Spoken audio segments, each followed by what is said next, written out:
On a la gamme suivante, on a la perle classique, une blonde avec une belle amertume qui vient des houblons en cône alsaciens qu'on utilise, 5,4 d'alcool, bière filtrée de fermentation basse. Donc on va dire un bond en arrière de 50 ans avec une griffe artisanale, quoi.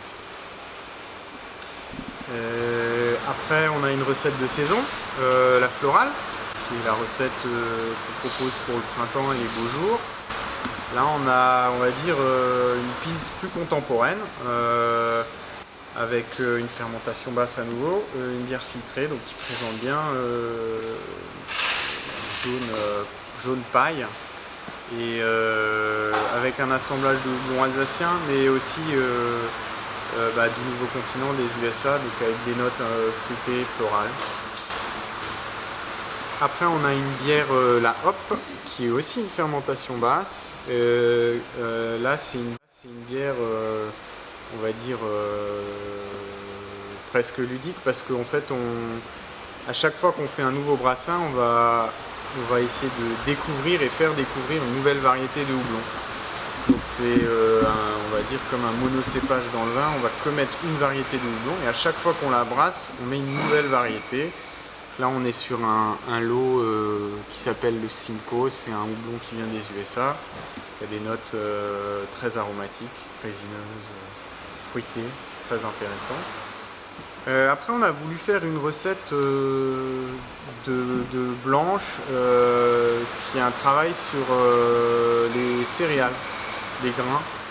Et donc on a fait un clin d'œil, un petit jeu de mots, blanche perle et les 7 grains, c'est notre recette de blanche. On travaille vraiment le côté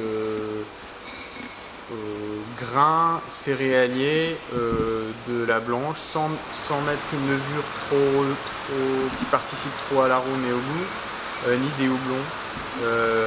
Voilà, donc c'est assez pur,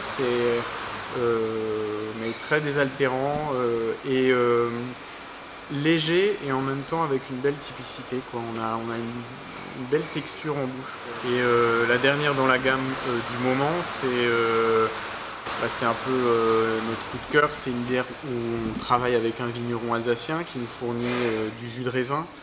Donc on l'appelle Dans les vignes. Donc moi c'est quelque chose que je voulais faire depuis longtemps. On a Romain Fritsch à Marlenheim qui à chaque vendange nous identifie des lots, des parcelles qu'il pense pourraient être intéressantes à utiliser dans notre recette. Quand il presse ces parcelles, on conserve le jus en le congelant et la veille du brassin on le décongèle et en fait on l'intègre à hauteur de 15 à 25% dans la fabrication. Donc c'est quand même des quantités assez importantes. Et donc il y a le côté disons millésime un peu, parce qu'à chaque fois ça va être différent, et ce que le jus de raisin apporte, c'est vraiment extrêmement intéressant au niveau de l'acidité, de l'aromatique, de la puissance aussi. Et puis moi c'est un projet qui me tenait à cœur depuis longtemps, d'essayer d'utiliser une matière première noble mais aussi du terroir. Ça s'était jamais fait, ça? C'est vraiment une innovation? C'est quelque chose qui se fait vraiment très peu. Il y avait un autre brasseur en Alsace qui avait fait des expériences, mais pas. Enfin, voilà, c'est quelque chose de vraiment d'assez rare. Et voilà, du coup, un projet vraiment intéressant pour moi.